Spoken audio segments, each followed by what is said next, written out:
Díomh a cóide agus fáilte arás. Hello friends and welcome back to the Grá Mòr podcast. Elaine Nigul is Anam Dum. My name is Elaine Doyle and it is with deep heartfelt gratitude that I welcome you back to this sacred space. How are you getting on, everyone? Yeah, I really hope everyone is keeping well as we delve into the bountiful abundance of summer here in Ireland. Yeah, it's been a while, lads. It's been a while since I've sat down. I'm somebody who rests for the winter and then really enjoys the outward yang summer energy. Well, it seems so this year anyway, so it's been lovely to be out and about. And to honest get to me, I'm really excited to share some of my pilgrimage musings and reflections. So this podcast episode, I'm going to be reflecting on my 4-week pilgrimage across Albion being the Celtic islands, Wales, Scotland, the UK, Ireland. Ireland was actually part of ancient Albion as well, which I believe is the heart centre of the world. A very potent place on this earth plane that contains a lot of codes. So today I'm going to reflect on my personal pilgrimage across these ancient Celtic lands. So before we delve into today's podcast episode, as always, an invitation to take one of the most sacred journeys there is, I believe, which is the journey from our head down into our beautiful sacred hearts. So just inviting a breath here, a pause, a coming home to yourself.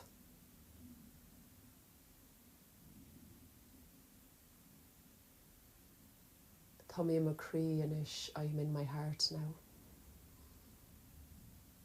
So just allowing yourself to be fully present here, to receive that which your soul came to receive, and to reside in your heart space. Reside in your sacred heart. So yeah, now that we are hopefully in our heart space, let us delve in. Let us see what needs to come true today. When I say us, me, my guides, angels, you who are helping co-create this space as well. So thank you for being here. I hope my sound is okay. I really do need to get a new microphone. It's just like, navigating the spiritual awakening, those things on the to-do list just seem so unimportant sometimes. But I will get around to it. If anyone has some recommendations, please send them my way. So here we are. It is the 23rd of May. And I'm sipping on some elderflower tea. It just tastes like summer. Go out and get yourself some elderflowers or hawthorn blossoms or whatever is bountiful in your garden, on your land, because remembering that the plants vibrate at the natural vibration and frequency of God, of the divine, and yeah, ingesting that just helps us come back to our natural state that we've been severed from for a long time. So yes, here I am showing up. I'm wrecked, lads. I'm absolutely wrecked. My body is tired and my soul is lit. My heart is on fire. And I'm showing up as I am, as always. Not waiting for the right moment. I have been all week and then I'm like, just do it, Elaine. Just record. just sit down and press record. South Node in Virgo. If I waited for the right time, nothing would be done. So here I am, sharing as I am.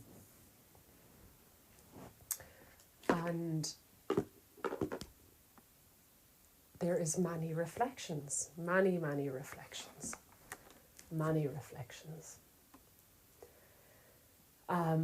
If anyone listened to my last podcast episode, The Codes from the Kingdom, I shared, pretty sure I shared some reflections there around how powerful pilgrimage is, how powerful it is to maneuver the land in our hearts and to receive the medicine of the land and to receive parts of ourselves that are wanting to be met through pilgrimage.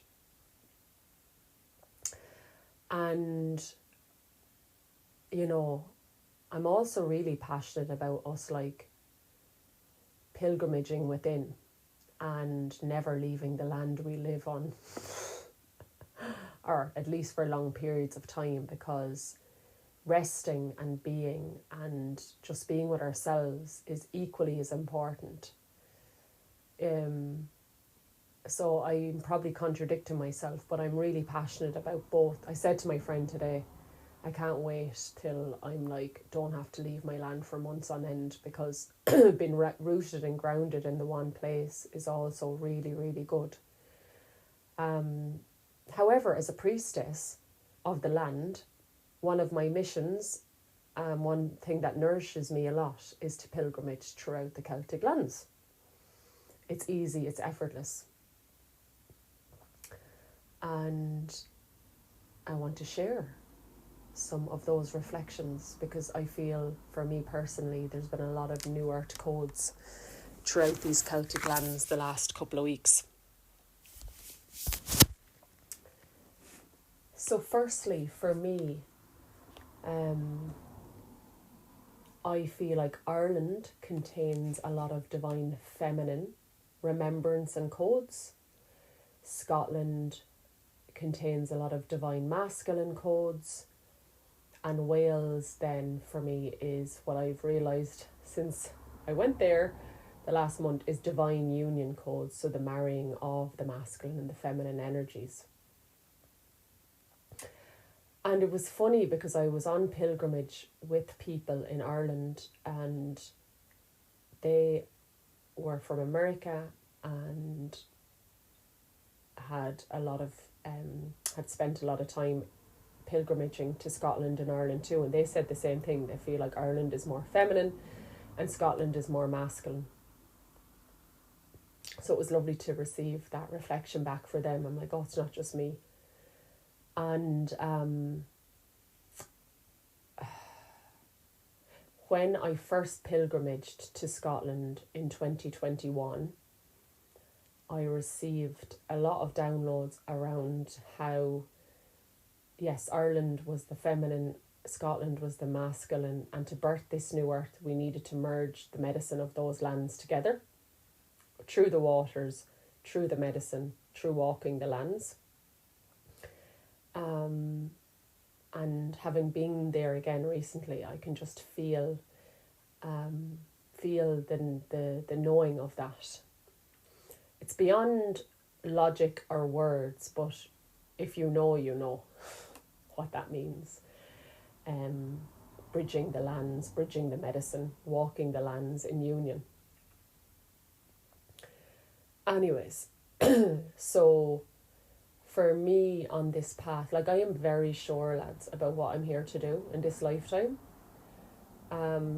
Here to unearth anything that isn't truth, anything that isn't love, to come back to the truth of who I am, which is love, peace, unity. However, and a part of that mission requires a lot of devotion and a lot of searching and longing for the actual natural blueprint that we were severed from and that we've forgotten. It's no means feat. It's no, I don't know what that word is, but it's not for the faint-hearted. It's a very devotional path because there's a lot that we've forgotten. There's a lot that's been hidden from us and severed. So my path is to search for the places where these codes have been hidden and places that the codes reside. Codes of our natural power and divinity as humans.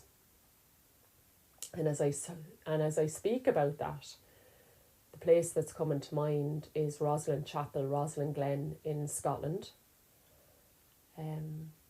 That me and a group of my tribe pilgrimaged to the end of April. No, actually the start of May. And yeah, that is somewhere I pilgrimaged to 2 years ago as well. And there is an energy in the land there that mirrors back to you as a human the truth of who you are.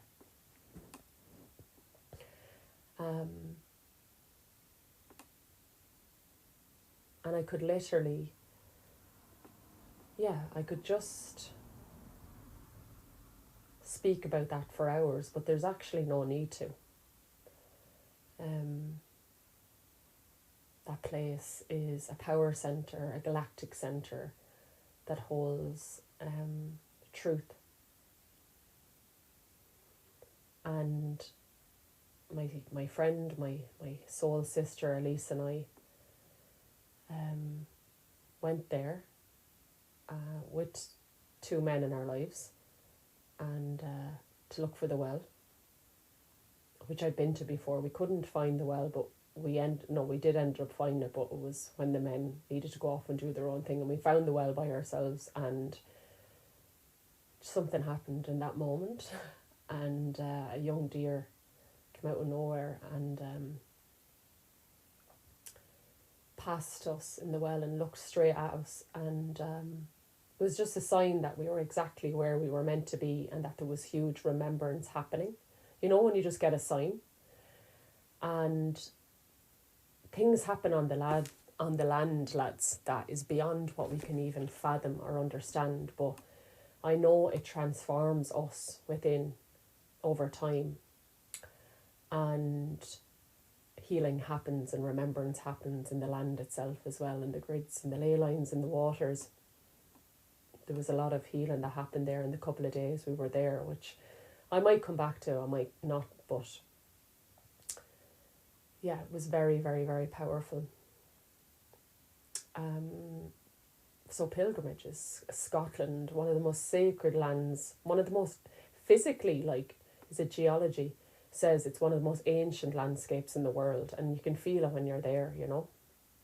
You can feel it.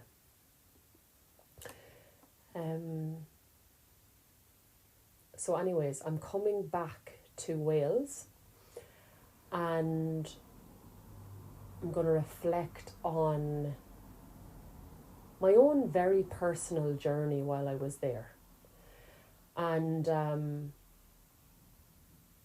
all I can do is ever share my own personal journey and reflections, right? And see if there's codes in that for you.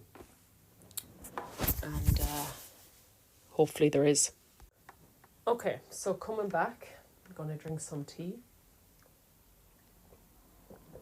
So I leave Ireland on the 22nd of April by ferry. Such a beautiful way to travel. Maybe I've said that before. Especially to Britain. It really is the ancient highway of how the ancestors once travelled across the waters.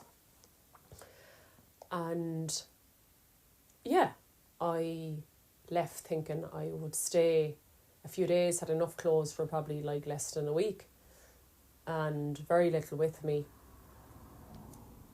And a part of me knew I would stay longer, but a part of me didn't, if that makes sense. And I can see now how that was all part of the greater learning, was relinquishing the things I think I needed to really allow myself to receive from the land and the people. And I've done many pilgrimages to Britain, or to the United Kingdom. The United Kingdom. Actually, we have to unite the kingdom.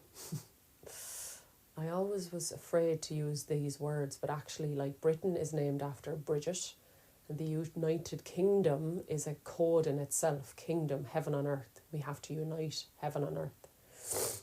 Anyways, it's very important, lads, that healing takes place between United Kingdom and Ireland, because we've always worked together.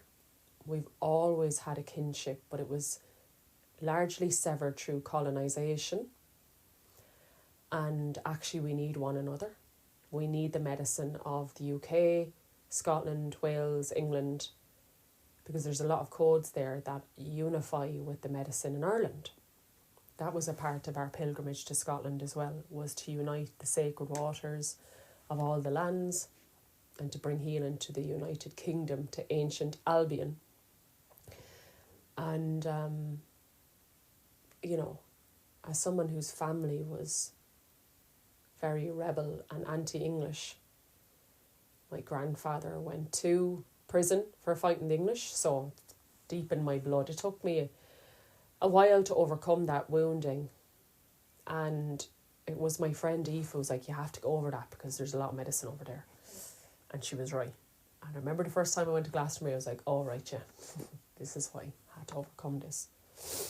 So I'm not denying that those wounds aren't there for Irish, but we have to overcome it.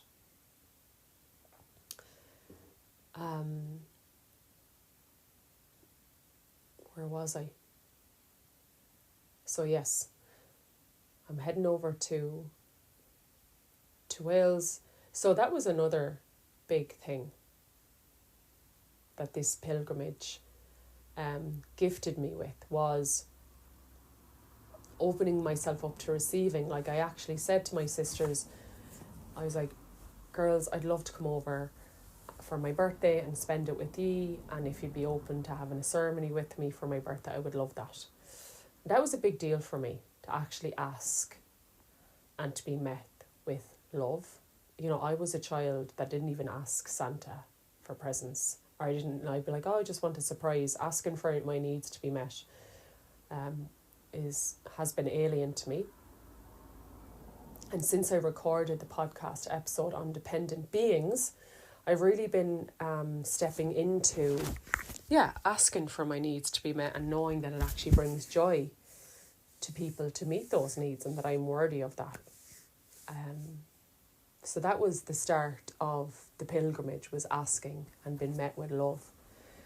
And how important as a maiden the birthday portal can be for healing. I really think it's a powerful, potent time to rebirth ourselves and to heal trauma around our own birth and time in the womb. And it was really powerful. You know, it was just such a simple ceremony we did by the water. And my friend Elise really midwifed my soul into my body. So a lot of the times when we're born in hospitals or not born in a very conscious setting, our soul actually isn't been midwifed and can disassociate and fragment from our body. So definitely since that ceremony, I feel more of my soul is in my body, which is how it's meant to be. Which is how it's meant to be. And asking for people to support us with these things, lads. We can't do this big deep work on our own. Like, that's a wounding. To really unearth everything that is in love, to really come back to the truth of who we are, we need support. We need people in our lives to be holding ceremony and sacred space for us, where that's friends or paying someone to do it. It's the best money we'll ever spend, you know.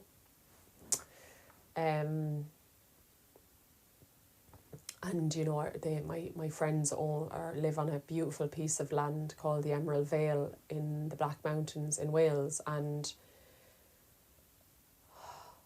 just like feeling like I was having psychedelic experiences with the land. Like when we're really in our heart, when we're really in our bodies, when we're really present, the land can literally be the best thing that we can ever receive to come back to our natural vibration and state. If that makes sense. Like some people do really strong plant medicines to come back to spirit, but for me it's like just being in my heart, being present, away from technology. I just was receiving the land and nature like something out of Avatar or psychedelic experience. That's been happening to me a lot since eclipse season. Feeling like I'm having a psychedelic experience in nature because I don't have my phone on me and I'm more fully present and here now. So just allowing that in, really allowing nature in. And I'm not against having our phone with us sometimes in nature. Sometimes it is good to capture it for integration. But like, I remember saying to Elise, I'd spent 10 days with them and we took our phone out once to take pictures of us in the river and every other day we didn't. Do you know? So it's like, it's just getting a very strict balance with it. Anyways, that's a whole other conversation in itself.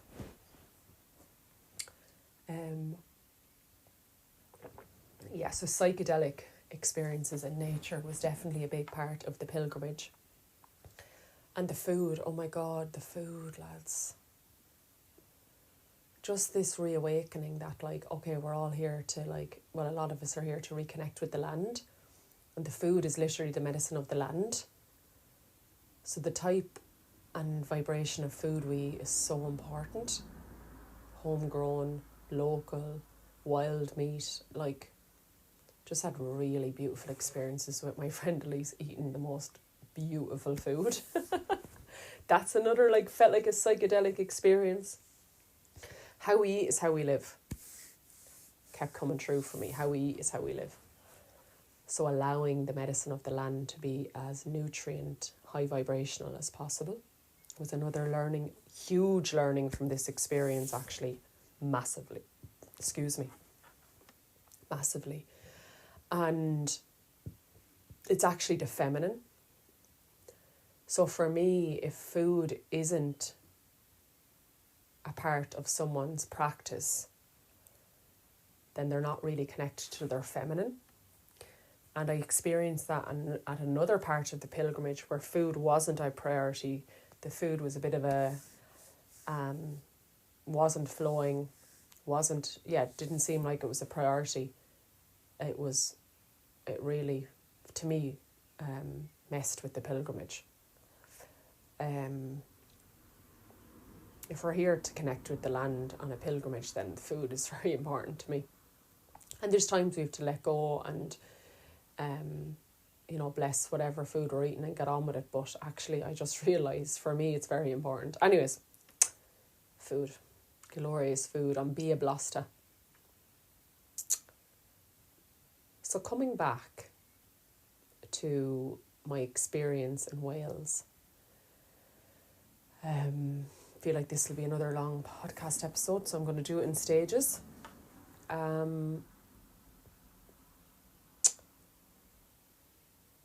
So because I was like, okay, I'm going to go for like a few days or a week max, I actually really struggled with uncertainty no, I didn't struggle with it. I really had to let uncertainty go. Like we were living day to day at that time. I didn't know if I was going to go home or if we were going to go to Scotland or what I was going to do. And I realised how much I was still in this place of micromanaging the future and needing to know, and how much mental exhaustion can happen from needing to know. Like I'd be pre-planning the next day. Okay, well, tomorrow I'll go home or tomorrow I'll do this. And the next day would come and the energy would shift and be like, no, I'm not going home. I'm going to stay another day. And I realised that micromanaging or needing to know is a trauma response, because I'm just trying to see why. when we were children and trauma happened, we had a lack of control. So we try to control now to keep our trauma at bay, if that makes sense. It's a way of protecting ourselves and micromanaging our inner world or our inner darkness. It's a trauma response.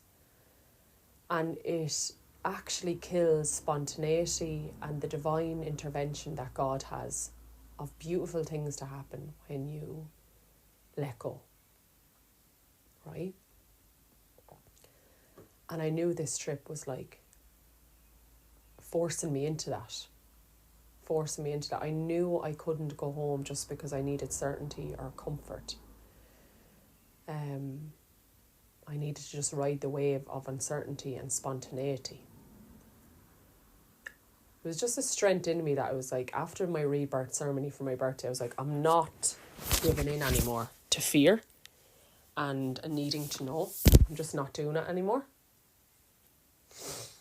And last year, I did a whole podcast episode on the path of uncertainty and realising that over the years, I had lost that spontaneity and that comfortability with uncertainty, and how I'm back now reviving that love of spontaneity and uncertainty. And as you get older, things change, and when you're bleeding often and you're connected to your womb and your cycle, it is different, but there still can be a divine flow and grace in things. So like a really small example of that, right? I'm just going to give you a really small example of divine grace. So I was leaving my friend's place to go visit another friend of mine in another part of Wales.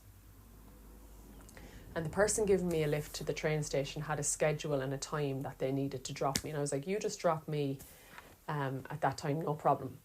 And he was like, do you not, like when he was dropping me off at the train station, he was like, do you not know if there's a train or what time it's at? And I was like, no, I have no plans. I knew where she lived in Wales, but I thought I was going to have to get like at least 2 trains to get to her. I didn't know if I'd be waiting an hour or 2 hours or 3 hours for a train. I didn't care. I needed to get a lift with that person at that time, right? So I arrive at the train station and I just find out that there's a train that is direct to the town where my friend lives, and it leaves in like 6 minutes, right? And nobody, my friend who dropped me or my friend who I was going to ever knew there was a direct train, and there was. And I get on it and the train's delayed, but my friend picking me up was also delayed.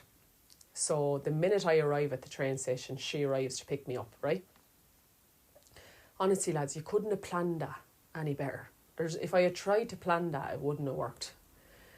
The fact that I get there, there's a train directly to where I need to go, which is another part of Wales. I get there in a really good time, and even though it's delayed, she's there to pick me up. This is what I'm talking about. Less is more. Less is more. Less is more. Stop trying to micromanage. Stop trying to plan. And sometimes we need to make plans. Like I needed to know what time the ferry was to Wales coming over, but there's a lot of times we don't need to fucking micromanage. And I used to be like that, and I lost it. And I'm like, I'm so glad to be back in that, because it actually helps me to be in a higher state of consciousness, which I now like to call Tír na nÓg. I might have mentioned it in my last podcast episode, but in Irish mythology, Tír na nÓg is a place of eternal youth. That's what Tír na nÓg means, the land of eternal youth, where abundance, love, happiness, joy, peace reside. And that realisation that those stories were trying to hint to us that Tír na nÓg is actually within us. The place of eternal youth is our soul that never dies. It's always young, forever young. So that when I'm not micromanaging or overly planning, the grace of God gets to enter my life. And John O'Donoghue talks about this a lot, the Celtic philosopher, Celtic Christian philosopher really, says that spontaneity is the language of the soul. This is how the soul manoeuvres the world, is through spontaneity, and it's very important to be as spontaneous as possible. So I have many stories like that on the trip, many stories. Another one was like, again, so I'm up in Scotland with my friends and I'm getting a flight back to Ireland and they're going back to Wales, and I'm like, just drop me at this town, right? Which was like an hour and a half from Edinburgh.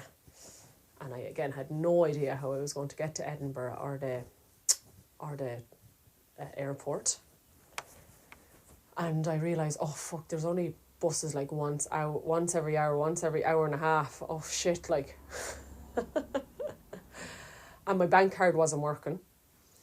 So I asked my friends for some cash because my bank card wasn't working. And I was like, Jesus, like, how am I going to get home? Like, my bank card's not working, whatever. And I met this old lady, and not old lady, I met this woman, and she drops me to the train station where there was trains to Edinburgh. And she, like, this is the Scottish borders. It's a good bit from Edinburgh, like. So she drops me to the train station, and the train ticket machine isn't working. So I get on the train anyways and get to Edinburgh, and without needing to pay because the ticket machine wasn't working, and I explained that to the fella, and he was like, no bothers. I think I gave him £6 then or something. And then I get a bus to the airport, which was like £5. And then luckily a friend of mine ends up, I had no plan about how I was going to get from Dublin airport to the Boyne Valley where I was starting a tour with some friends. But then my friend was like, oh, do you want a lift? I'll pick you up.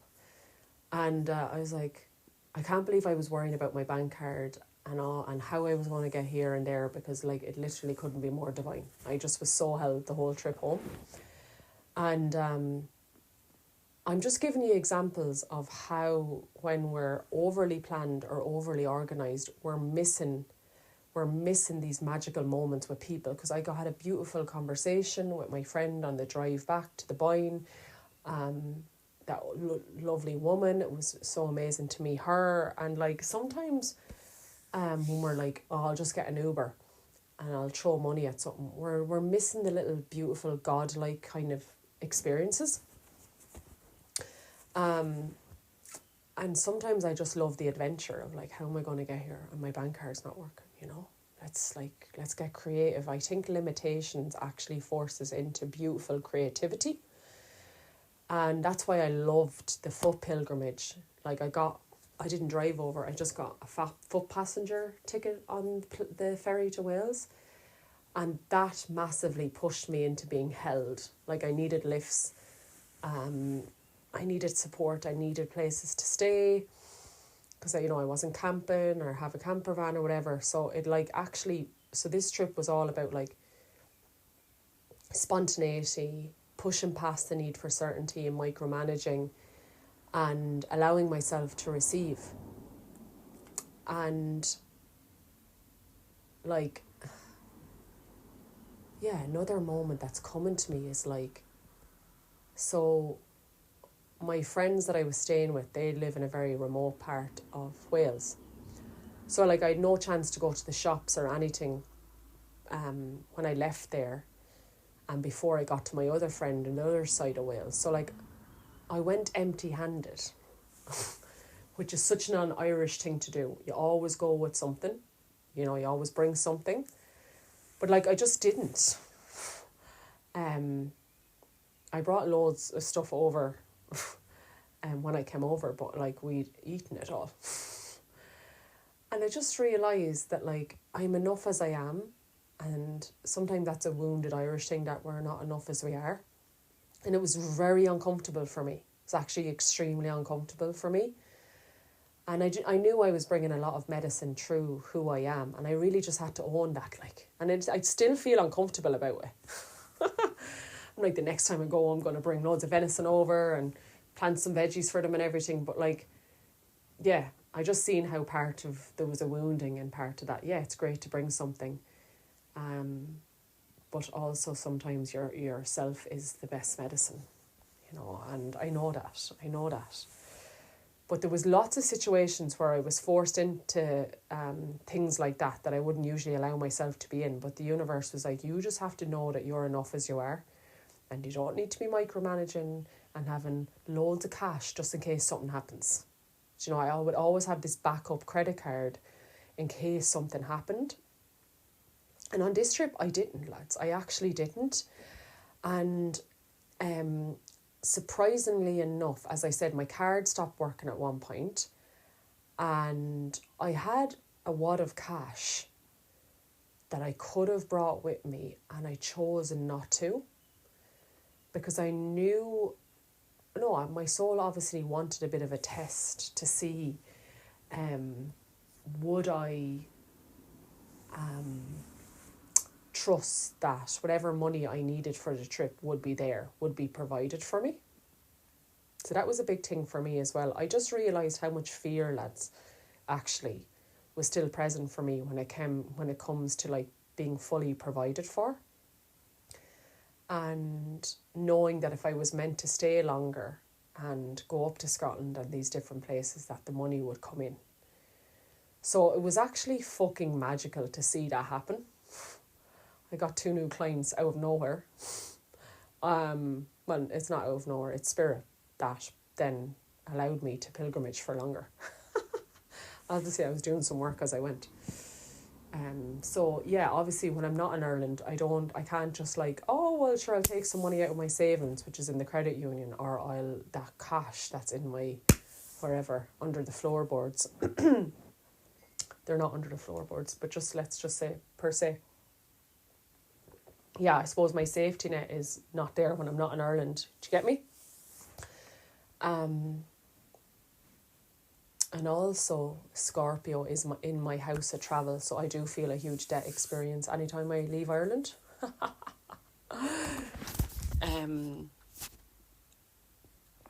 Yeah, so fucking hell, lads, it was really juicy, good stuff. Like around all that, the money, the trust, not planning.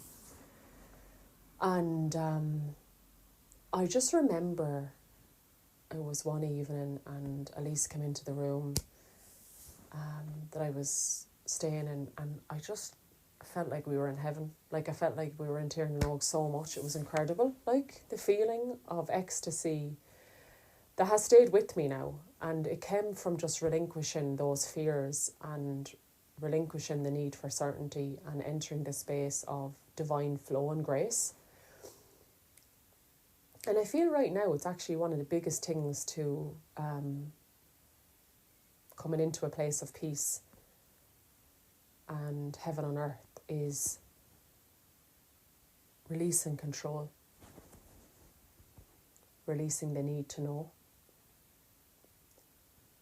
So much of our lives we're needing to know, like, what's your 5-year plan? What's your plan? I haven't a fucking clue, lads. I haven't a clue. Of course, I know exactly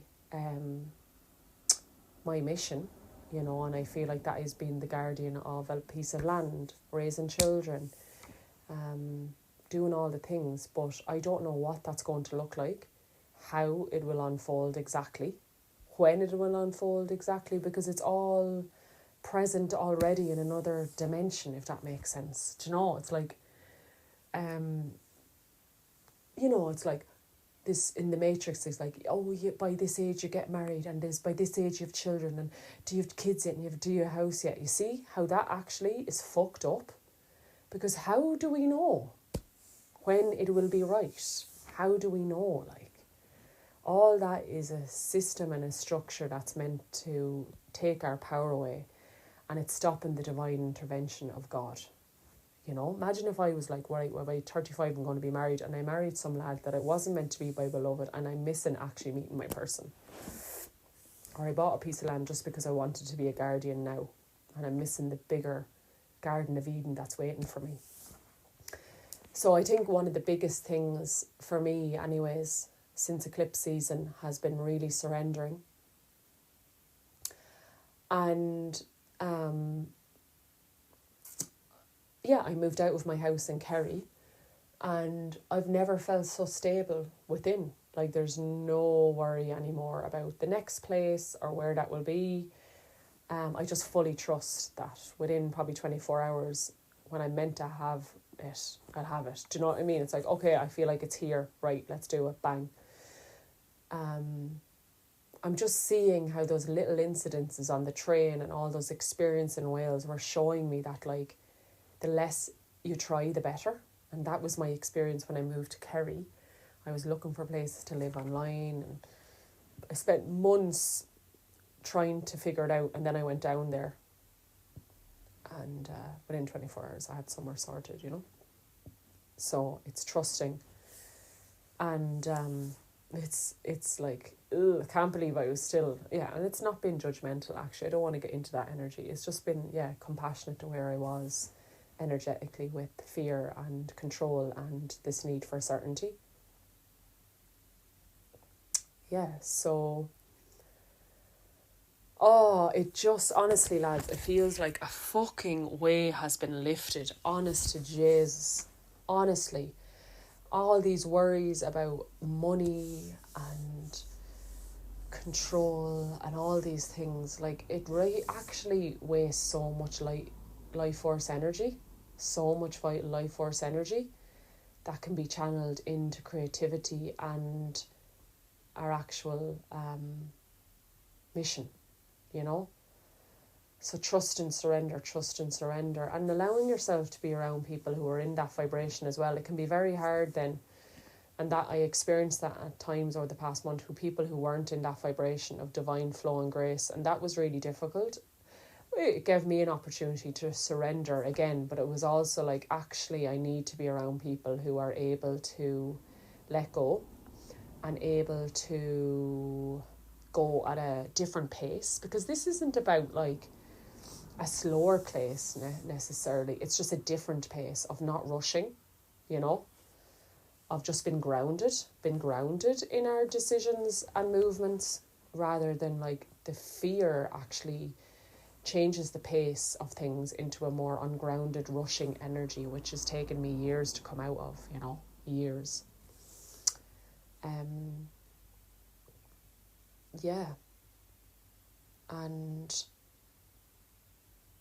you know, just allowing a lot of the times on pilgrimages I would have just booked into Airbnbs because I wouldn't want to put my friends out. And my friend Jeris, who I stayed with, who is the other godmother to my beautiful godchild, she, like, we're still talking about how great it was when I was there. She was like, I loved having you. And it's like, I loved having you, not ye. It was just me and my guides and all. But imagine if I was like, oh, I don't want to put her out, I'll book an Airbnb. It would have, like, we both would have missed out. And we had such beautiful time around the fire together. And like, I just realised on other pilgrimages I've been toxically independent and actually missing the medicine of the land through the people. So like, Jeris speaks fluent Welsh and she's very connected to astrology and the land and so many different things, that it was like, a pilgrimage for me is actually now about really meeting the people of the land rather than just staying in Airbnbs or camping. Like, I need to actually allow myself to receive and stay with people, stay with locals, to really receive the medicine. So that was another big thing for me, and how uncomfortable at what times it was to like receive from them and just to stay in their beautiful, they have the most beautiful Welsh cottage. It was so cute and gorgeous. It was like a movie set, like it was literally like a movie set.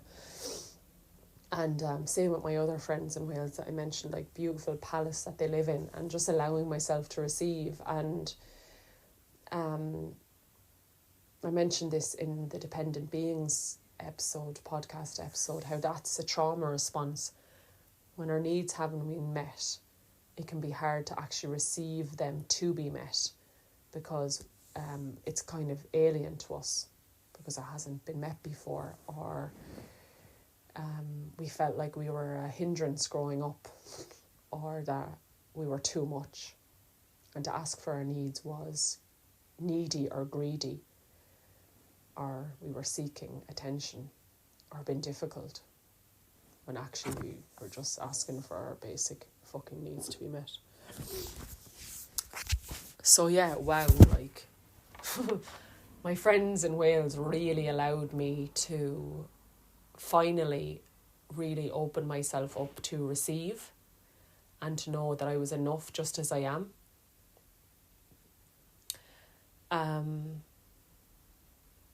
Yeah, really magical stuff. And how that relates to union, because I mentioned Wales had, I feel has the codes of union, is that I keep sensing very deeply that my person, my beloved, is close.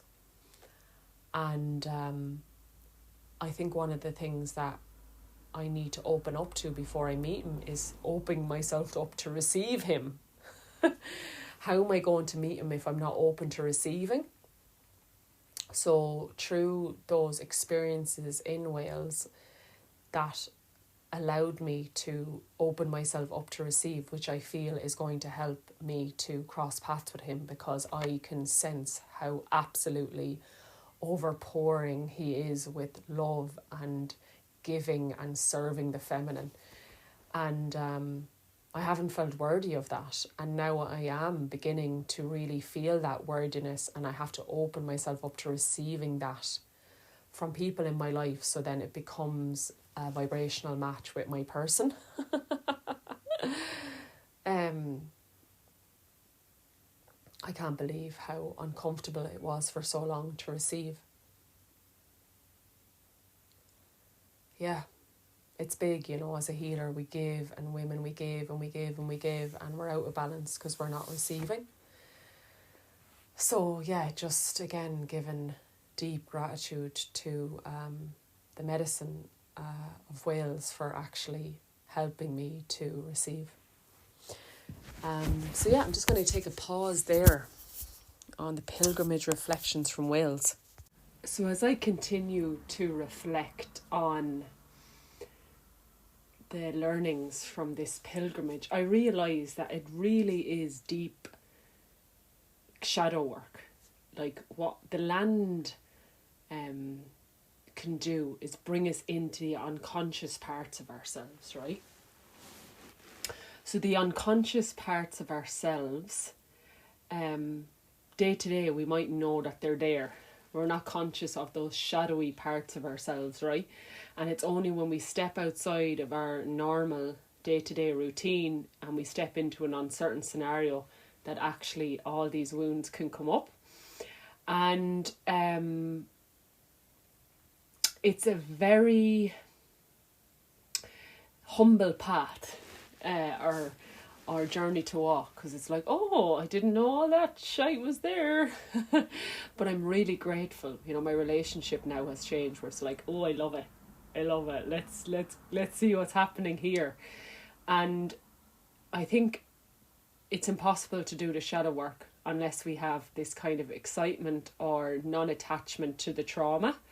It's not actually our true selves, it's what's been put upon us. So viewing it in that way, instead of like, oh, that's who I am, that's me, it's actually like having some distance and detachment from it, which has really helped me. And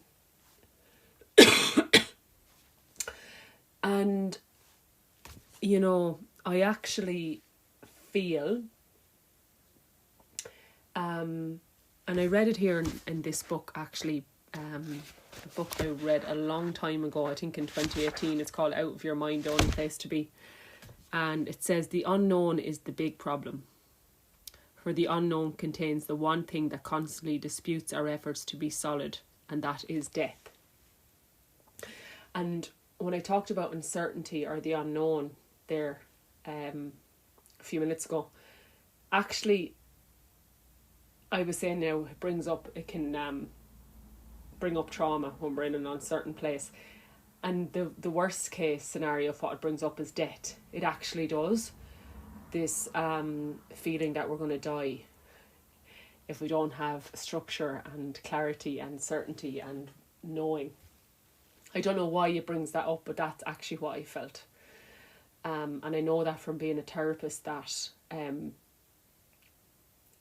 certainty, control is trying to contain trauma. And really trauma feels like death.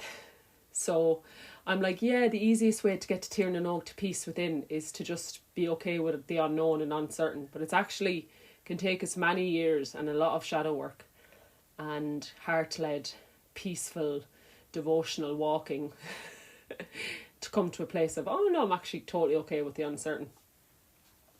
And it's actually just like really beautiful for me to sit here a year on from when I left Wexford and was very uncomfortable with the uncertainty, and a year on be like, oh my god, I've come so far with that, I'm actually really comfortable with it now. So I'm like, yay. It's working. Of course it's working. I'm completely transformed, you know. And there's more, and I love it. Okay, so the next thing, which has been interwoven probably already, is my learnings on divine union from the pilgrimage. And I've talked about this before in different podcast episodes. And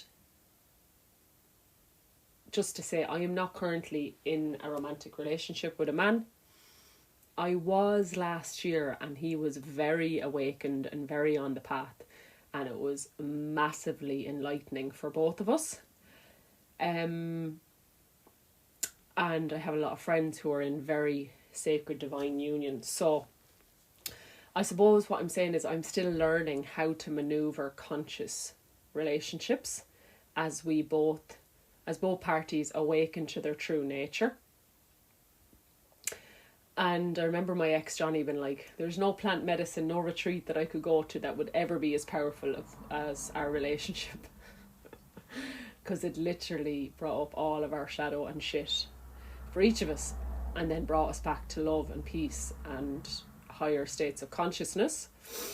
And that's not for the faint-hearted. I actually think it would be easier to be in unconscious relationships than conscious relationships. And as I prepare for my next relationship, it's really helpful to be around New Earth conscious couples. So over the past month, I was around many couples, and I asked them loads of questions and learned from them. And there's a few things I just want to share about this, right? I wish all these couples had their own podcasts, firstly, because this stuff is actually like unheard of. How to navigate conscious relationships. There's no reference point for it. Well, there is, but it's like many thousands of years ago. When's the last time humanity were in conscious divine union relationships? Very long time ago. Right? So I'm just learning as I go. And I mean, the heart knows. The heart knows.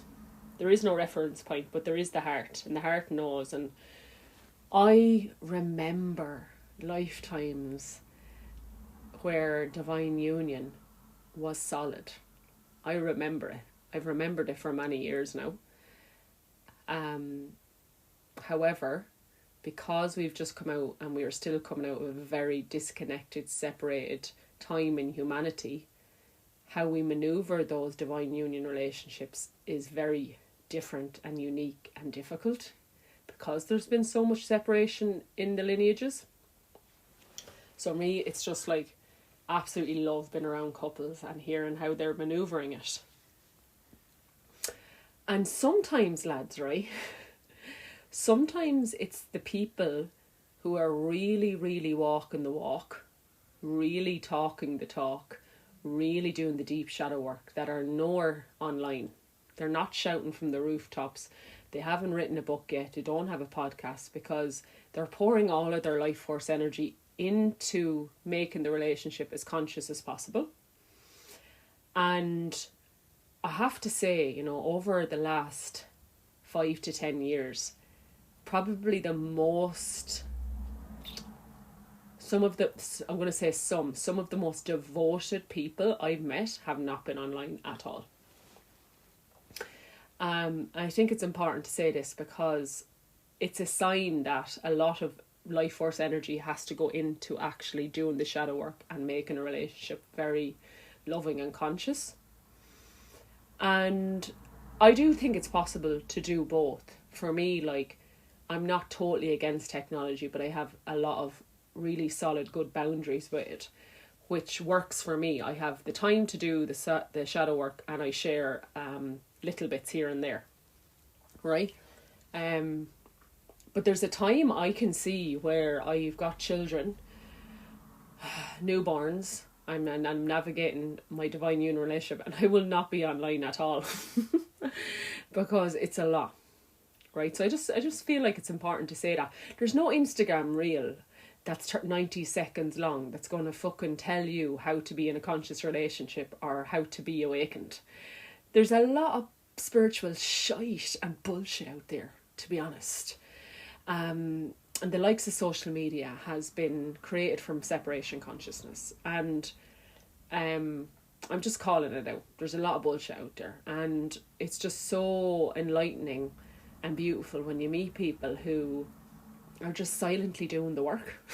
And you're like, oh, there's people out there. There is loads of conscious people in Ireland. They just might not be on Instagram. You know, there's loads. Anyways, okay, the juicy bits. There's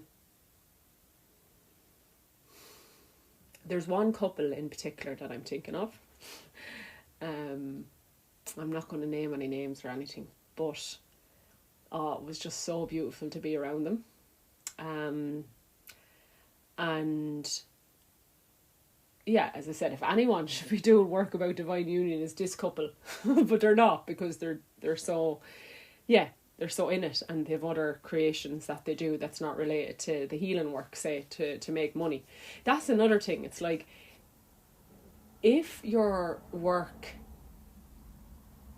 the only way you make money is through pushing healing work, sometimes it can become disemboweled, you know? Anyways, I won't get into that. Let's come back to the juicy divine union stuff. Yeah, beautiful couple, right? Firstly, the relationship at the start wasn't exactly easy to navigate. One person was in a relationship, was married to somebody else. So just so you know, sometimes divine union, conscious relationships will not look like maybe what you think they look like. They're going to look like. And now they're together, and that person's ex-partner is now in another loving relationship. So everything's worked out in the end, but sometimes it can be fucking messy. So that's important to say. My friend said something to me. She was like, I needed to see the devil in my partner, and I needed to work with that, right? So basically what I'm getting at here is, you're going to see the darkness and the devil possibly in your partner, and it's about holding compassion and boundaries and discernment with somebody's shadow. So this is not about like, oh my God, you have a shadow. Like, having compassion for their shadow, because we all have it. And all of us lads, all we want is to be loved unconditionally. Like, that's all we really want, is to be loved for all of our wounds and all of our shadows. However, for a conscious relationship to work, both people need to be devoted to actually working on the devil within them, working on their shadow. So I think that's the biggest take-home message again for me, is that both people in the relationship, if there is strong shadows, they need to be doing the shadow work. So whether it's going to therapy or whatever it is. And, you know, was one thing that the man in the relationship said. He was like, I have to be able to admit when I'm wrong. Okay, maybe I'm wrong here. How can I do better? And I can see that's probably what's really allowing the relationship to be so strong, because there isn't ego. If there's ego in either the male or the female in the relationship, or male, whatever it is, if there's ego in one of the partners, it's going to stop the relationship evolving. because the person is not willing to say, okay, maybe I need to do more work on myself. The ego is like, I'm fine, there's nothing wrong with me, it's all you. So for me, it's like allowing the ego to sit down, which is a part of the spiritual path anyways. But in relationships, even more important, humility, being humbled and saying, maybe I did it wrong. Maybe it is my fault. I'm willing to look at this. I'm willing to look at this. And if it is a male-female relationship, right, what I massively seen in this couple was the man's ability or devotion to actually becoming the divine masculine. And I'm telling you now, lads, the only way a woman can really be woman is if a man is really a man. And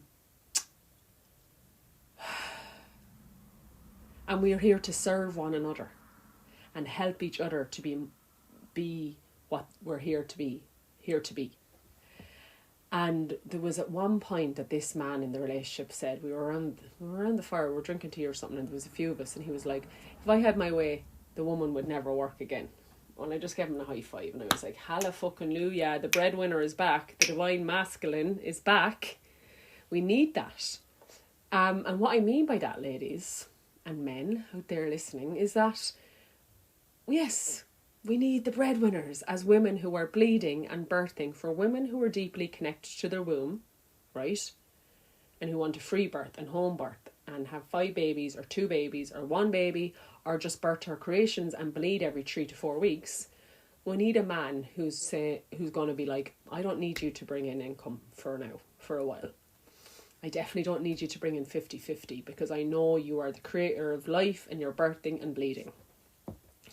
And I have to say, I met a lot of men in the last month who are doing that.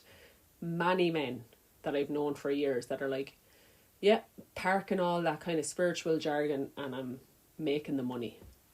So when I meet my woman to have the children, money isn't an issue. And that's really important in the divine union, is for the men to really step up and come back into breadwinner so we can actually be women. And I know from this trip exactly what I need as a woman who's connected to my womb, my blood, my menstrual cycle, and who's going to birth babies. I need a man who's fucking grounded, hunting. And when I say hunting, I don't necessarily mean going out and hunting the deer, but like knows what their role is in terms of providing, right? And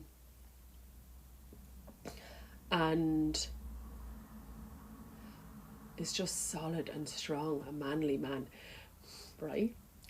And I'm sure for both men and women out there, right, who've dated, I can only talk about men because I'm a woman, but I've dated some spiritual men who have been so wounded and not in their masculine that I just don't give a shit about the spiritual shite anymore, the spiritual jargony stuff.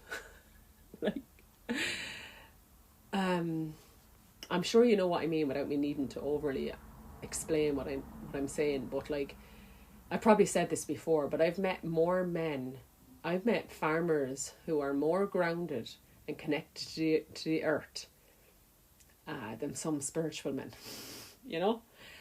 Honestly, like, ladies, if you're like, oh, I'd love to date a spiritual man and all, and oh, yeah, well, I'm telling you, just be careful what you wish for, because a lot of spiritual people out there, unless they're doing deep shadow work, have a lot of trauma unintegrated. And of course, I'm looking for a man who's awake, who knows the divinity that we hold as humans, and that is awake to the bullshit in the world, and that is grounded and rooted and here to birth a similar vision to me on the land. Yeah? But he doesn't need to be a fucking shaman wearing the organic fucking linen and beating the drum and all that shite. Sorry, not shite. Sorry, apologies, that's the wrong word. That there's a lot of that out there that isn't embodied in grounded at all. especially online. So I just really realised, as an actual woman embodying what it means to be woman, what I actually need. Very practical, rooted, grounded, solid men is what we need as women. Right? Not men who are necessarily trying to be women, you know? And that's happening in some of the spiritual men's work. And a friend of mine that I spent some time with over this pilgrimage, who actually founded one of the biggest men's organisations in the world. We had a conversation about that. You know, that time is over now where we're all spending all our time in circles. The practical grounded work needs to be done now, if that makes sense. While also, you know, my dream for men is that they're able to do that on a part-time basis, so they have time to rest and be in their feminine as well. And for me, you know, as a woman, it's like I'm very resourceful and creative with money and things, so it's not like I'm needing more than the basics to be provided for, because I obviously earn my own money as well, and we can bring that to the relationships with our men, is our own divine masculine king and holding and providership. But there's times where we have to let that go to be mother, simple as that. So it was just so refreshing to be around men who are doing that for women. I was like, it exists, it's out there. Because we lost that for the last generation in a way. We lost it. This women having to work 9 to 5 Monday to Friday and bring in 50% of the income because people's mortgages are so much and all. Oh, it's absolutely cruel what's happening. It's actually cruel what's happening women right now in the workforces, in terms of like trying to be men, women trying to be men trying to be women, and women trying to be men. Got to come back to what it feels good for you as a woman to do. And so many women are disconnected, don't even know what feels good right now. Anyways, okay. And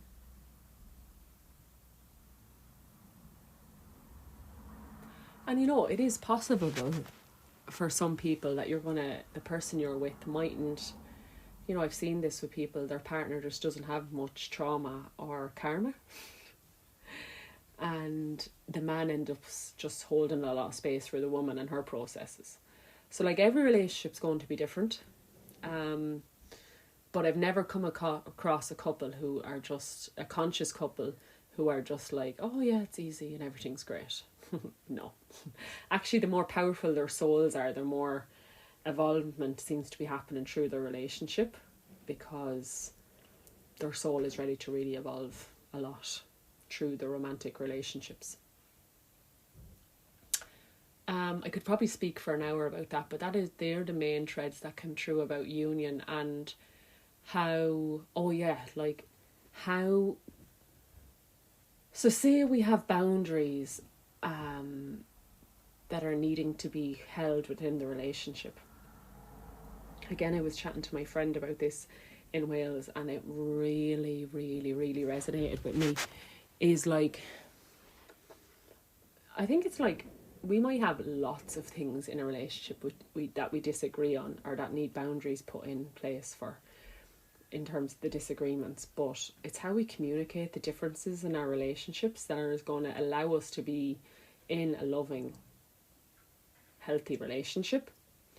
And this is like a mastery, you know. I think this is a mastery of, in psychology we call it like the burger effect. So you have the negativity is the meat, and the buns are the positivity. So like, first layer, lots of positivity, which is the bun. The meat is then you put your negative bit in, and then you have more spongy positiveness underneath it. Because if we don't do it in a loving, compassionate way, we're losing the other person, and we're also triggering their wounded inner child, And we're in a perpetual cycle then of just triggering one another and nothing is actually getting resolved. And yeah, I just talked to my friend about how she does that with her partner, and that felt really good for me. This isn't about being passive as women, or men. This isn't about being like too compassionate. It's about being compassionate with how you communicate your upsets and your difficulties. And I learned this with my previous partner, where if I would do it in a reactive, angry way, it actually was destructive for a relationship. So instead of reacting, responding a few days later, having a ceremony, sitting down by the fire, having some hawthorn tea, cacao, whatever it is, and coming into ceremony and talking from your heart. It's upsetting when this happens. This is my pain body. This is my wounded inner child being triggered. How can we do better next time? Or this is what I need from you. So you're coming from your vulnerable heart rather than your separated mind. So communicating from the heart, being vulnerable with our partners. I noticed that worked in my last relationship, and we started to really evolve then when we were coming from a more loving place.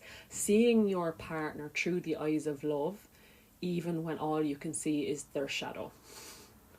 How can I still love this person? Because let me tell you, lads, when you're single and on your own, you realise that life is better shared, life is better in union. And how can I, when I am in union, not always fall into fucking separation consciousness? Because there's going to be always something not right with the person if we're coming from that egoic, separated, conscious place. Loving them for who the fuck they are, like. You took vows for a reason, or you're going to take vows for a reason. What does it mean to actually love somebody unconditionally? Yeah. So I got so much deep union codes from Wales. Yeah. Deep union codes. Well, just coming back actually, because my next reflections are on the wounds between the masculine and the feminine, male and female specifically. And yeah, so when I came back from Scotland, I ended up doing a pilgrimage around Ireland with a group of people, 5 men, 5 women, and just being the observer of the wounds that are present between man and woman. It was actually a bit disheartening at times. And how I could see the men treating the women differently, literally differently. And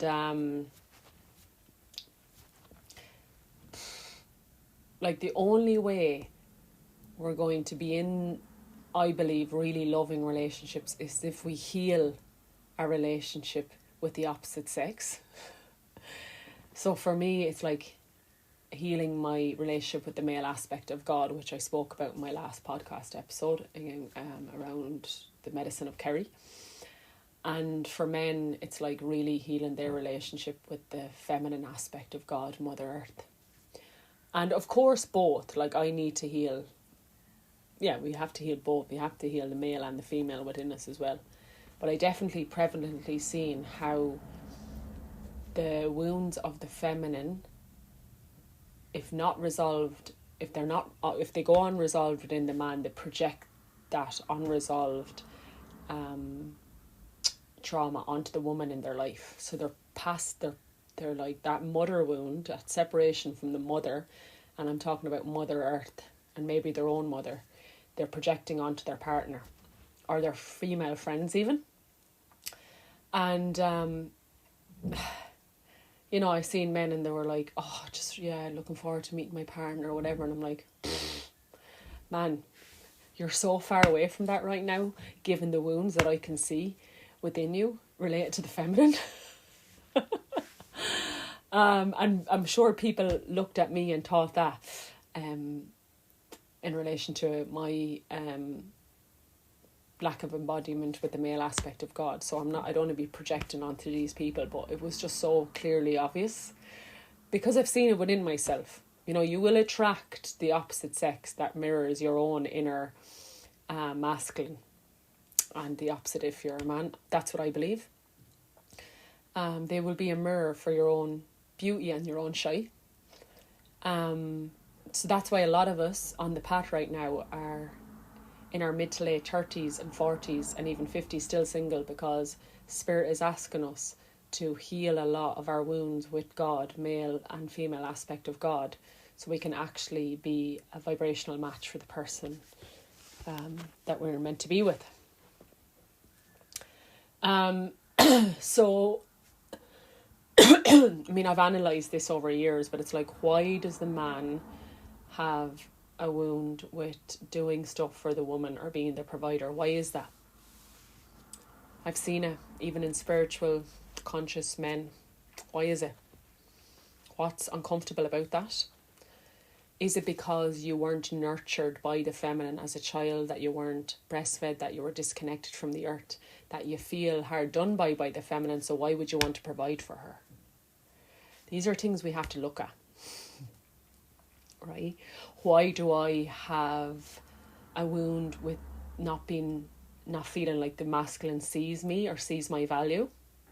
Why do I have this unresolved anger with the men not showing up?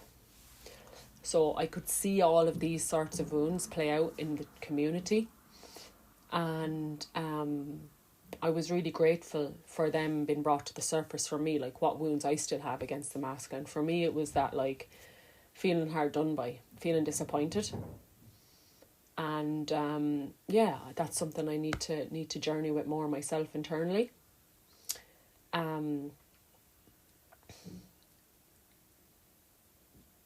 There was times where, as I said, the women were just getting treated differently.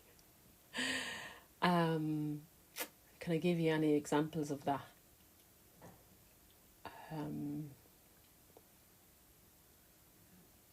It's difficult without giving away too much information about people's identities. But there was also a big difficulty for the masculine in their patience around how slow we as the women needed to be. Some of us were bleeding, needing to go slow in the mornings, them needing to be quick, having all this energy of go, go, go. And it's like, we don't need to be the same, but we need to start respecting one another again. And like, we're not equal, we're not the same, we're very different. And you can't expect women to be as quick as men when we're seasonal, cyclical beings. And we can't expect men to be as slow as us, and we can't expect them to sit and meditate with us for hours necessarily. They have a different way of being and needing to be, right? So I don't need the man to be the same as me. I don't want him to expect the same from me. How can we respect one another? I feel like we've lost respect for one another. How can we respect each other and make space for everybody's routine in the morning, for slowness? And this isn't about, the women needing to do their makeup or anything. This is about women who are bleeding, who just need to move slowly and not be rushed. And it came up a lot in different scenarios, and I was like, Jesus, like, we really need to actually sit down and talk to men about what it's like to be women who are connected to their cyclical, seasonal, bleeding ways. Because I think if the men were bleeding from their body every month, we'd know about it. We'd know about it. And like, I just absolutely love everything that men do for women. I love how much energy they have. I love their want to get up and do stuff. I love how they can do more of the physical things. I love all that. And it's about men also loving our slowness and our bleeding ways. It's just about loving and respecting the oppositions in the relationship, the things that I'm not able to do. I love that men can do that. And then them also loving our ability to bleed and to birth. So like, I think just bringing respect back to the differences and realise we're not the same. And, the men were up one morning going to the gym and up early and 6 a.m, 7 a.m. And I'm like, I guarantee you there's no woman who's very, very connected to her womb that's going to be up doing that at 6 o'clock in the morning. I don't know any anyways. So it's like, if you really want a woman who's really connected, just got to like come back to respecting the feminine ways. And for me as a woman, just seeing as well how I need to really love and respect what the men does. I do. Like, I absolutely appreciate the men in my life so fucking much. So fucking much. And I think it's our responsibility as women to communicate with them and show them what it's actually like to be a woman, because they haven't probably been shown what it's like to be a woman. I mean, a lot of their mothers wouldn't have even had the opportunity to breastfeed them in Ireland.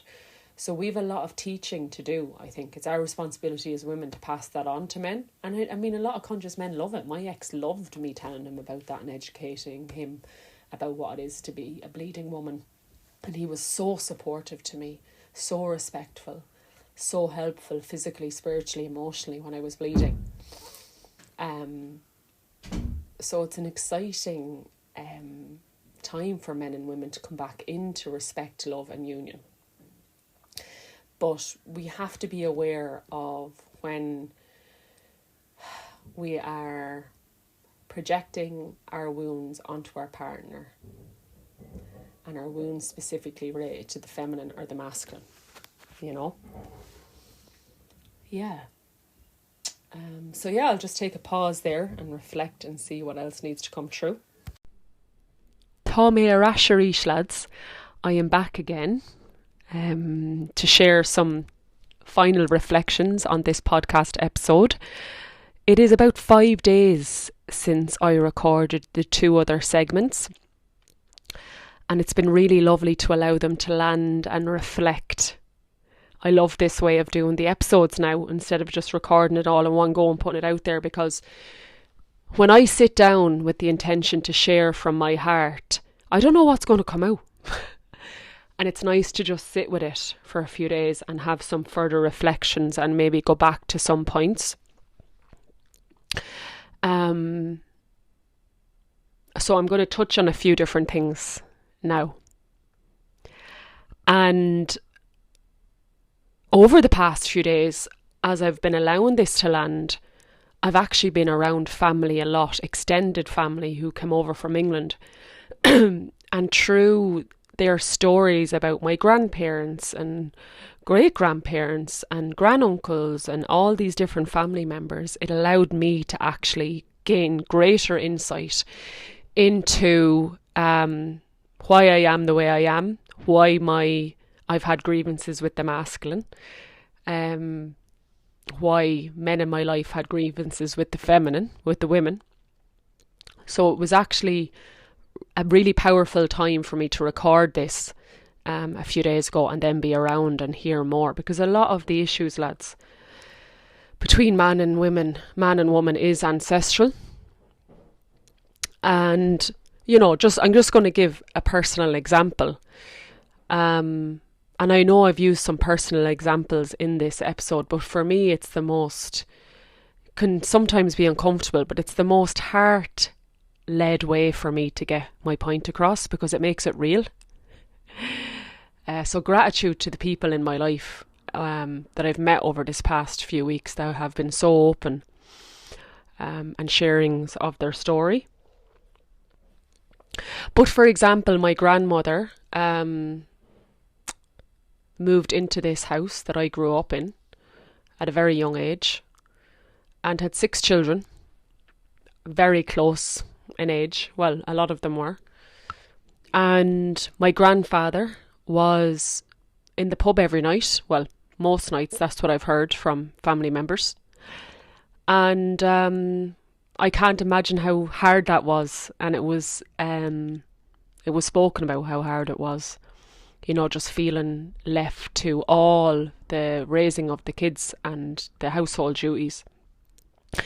And I'm sure as a man, my grandfather was feeling the pressure of having to provide for that many children and household, and how neither person then probably felt supported or held, you know. And this was like the case, I would say, lads, in Ireland for many centuries, because of the famine and colonisation, that people were in survival mode. And I can see how that played out then in my parents' generation, this sourness between man and woman, because their needs haven't been met by one another for so long.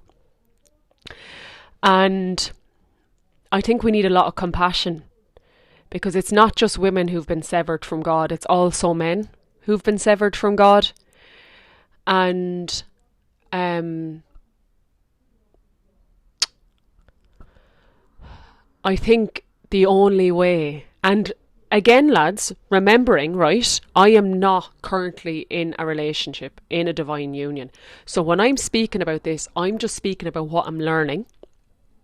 And I'm going to use this analogy that my friend said to me the other day, is that like, I want to share the medicine when it's a tree, not a sapling or a seed, when it's embodied and full and grown and tall. My podcast episode is about sharing the journey from seed to tree. No, my divine union tree is not flourishing yet and is not tall and strong and old, because I'm not in that relationship yet. It's I would see it as I would actually see it as a small, very, very new tree. And the reason why it's already a tree is because divine union with the beloved starts within.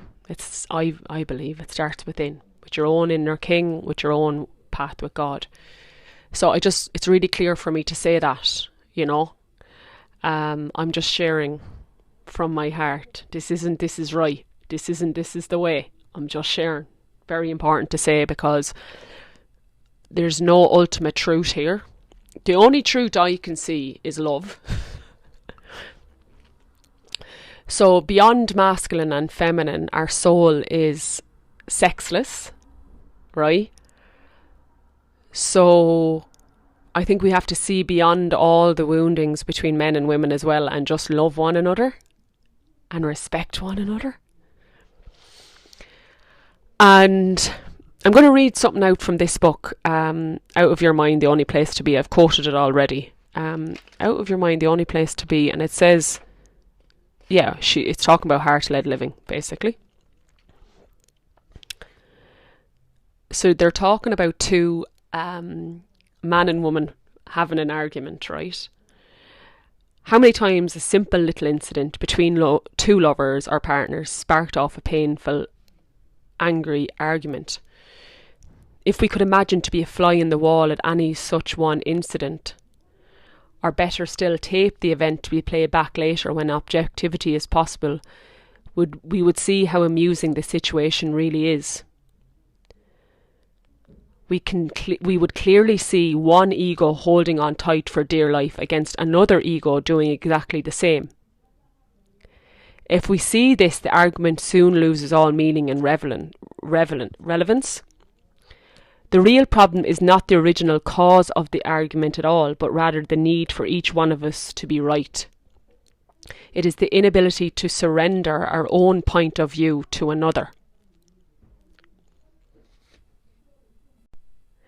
The only way out of this, quickly and without damage, is to have the courage to see the ridiculousness of it all and to laugh, to just laugh, thus releasing all the tension. By letting go of the hold of the ego, then enables others to do the same.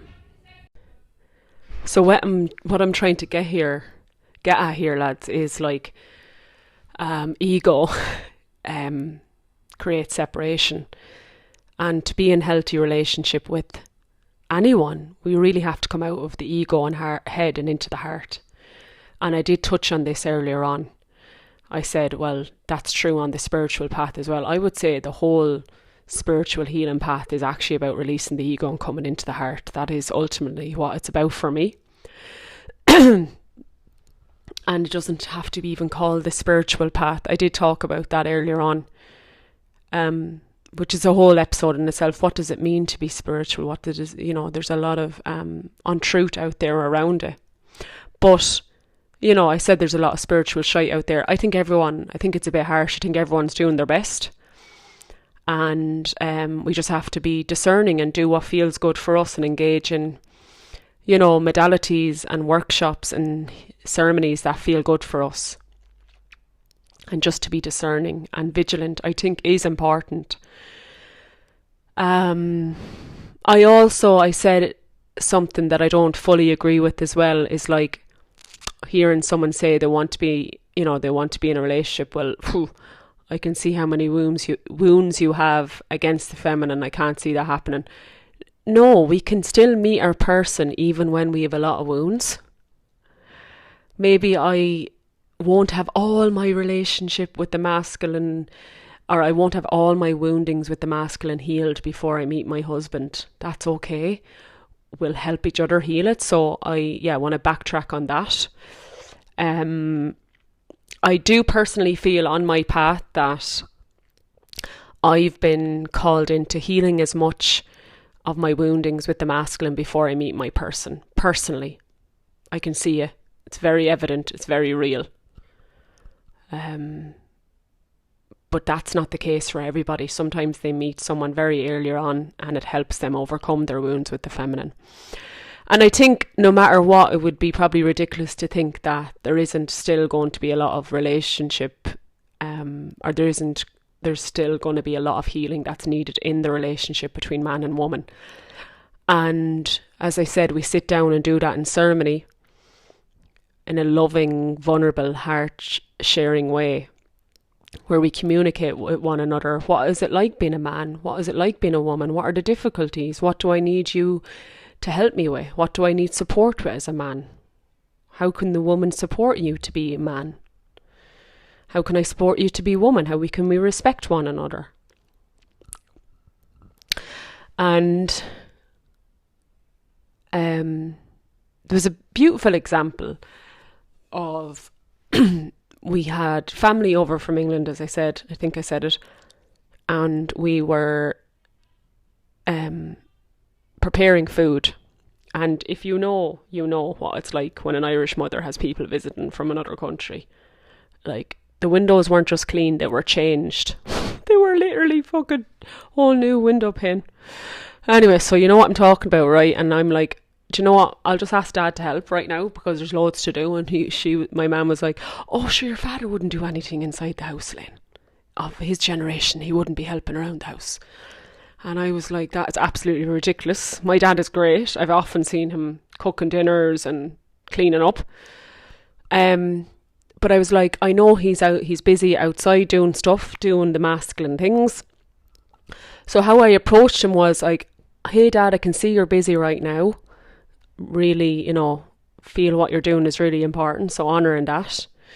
And also just wondering if you have any space, because I could do with a help.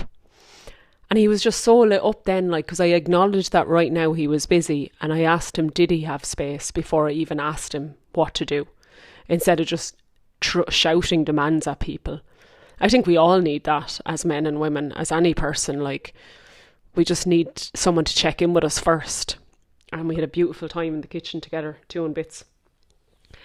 So for me, it's about getting the person on board through love, respect. Love, lads. Love.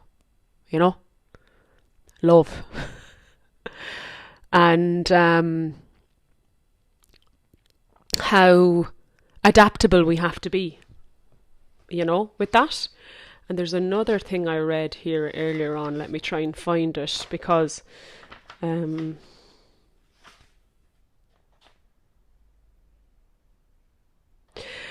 so it is not that the awakened being lives in this world any differently to others, but the awakened state is not attached to results. So basically what I get from that is that we're responding, not reacting.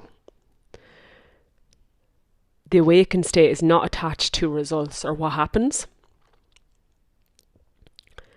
And for me, my bag ended up in Scotland. I don't know if I've already said this. Randomly. And I haven't got it back yet. And it's 2 weeks now. And I was like, my friend said to me, well, it is what it is. For whatever reason, it hasn't been sent over yet. And we can create so much unease and arguments over things that just are what they are. I could get upset with the person for not sending it sooner and creating a lot of unease in the relationship. And I was like, at times I was nearly going to do that, and I was like, it is what it is. Can you trust? Can you trust? Can you trust? So I think I think we have to be careful about picking our arguments, and the more we respond rather than react, the more harmony we'll have within ourselves and within our relationships. And again, the waking state is not attached to results. So it's not about what happens. It's not whether the bag arrives on time or not. It's about how you react or respond to these things. And I think if we can master that, we can bring that into our relationships, our romantic relationships. Yes. Another point as well, around the man providing.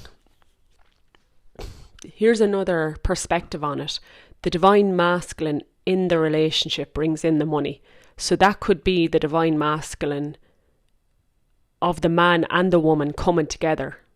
So they ended up, like, let's say, and they publish a book and it makes loads of money, and it means that neither of them have to work for 2 years while they birth babies, because they're both divine masculine came forward. So I don't think there's any rules of how it's done, and one of the couples, the man said to me, my partner has helped me to bring in more abundance because she just naturally knew how to do that. And I think when women are connected to the feminine and to the womb teaches us abundance, because all life is created there, right? And Mother Earth is abundant. So we can help men to step into the divine masculine and to earn loads of money. And the men can actually help in us soften and to be more in our feminine by doing the things that we have always had to do for ourselves. So this isn't about having it all figured out before you meet the person. Leaning on your partner to say, how can you help me, like, with my business, or promote it? Or maybe the woman is the person who really supports him to have the confidence to really put it out there and to get the business going, or to work for himself and to quit the job. But I think it's really important it's not putting all the pressure on the man. The woman will support the man to be his best self, and vice versa. Yes, and I've talked about these topics many times in different episodes over the past 2 years, and I'm going to listen back to some of them to see the progress I've made. This is an ever-evolving healing path with divine union, with God, with myself, with men, which I've spoken openly about, the very, very unhealthy, destructive relationships I was in with men in my early 20s, which has actually come up for healing once again now that I'm back in Kilkenny. So I'm just sharing it as I go, and I think it's important for me to do that, because I wish I had someone to share the actual radical truths of what it's like to navigate this. So that is my intention here for this space on Grá Mòr. Thank you for being here and supporting my work. And, honestly, lads, there was more things that came up on the podcast, but I feel like, or not on the podcast, on the pilgrimage throughout Scotland, Ireland and Wales, but I feel like that is enough for the nervous system to integrate and to let land for now. I might come back with some further reflections. I might not, let's see. But I did finish off the pilgrimage, the 4-week pilgrimage in County Kerry, in Killarney, the Lakes of Killarney, with some soul family. And my friend Ryan was playing the harp at the Gap at Dunlow. And that is the area where Neve, very close to the area where Neve met Oisin. And then from there they travelled to Tirnanog, this place of eternal youth, peace, love, abundance, union.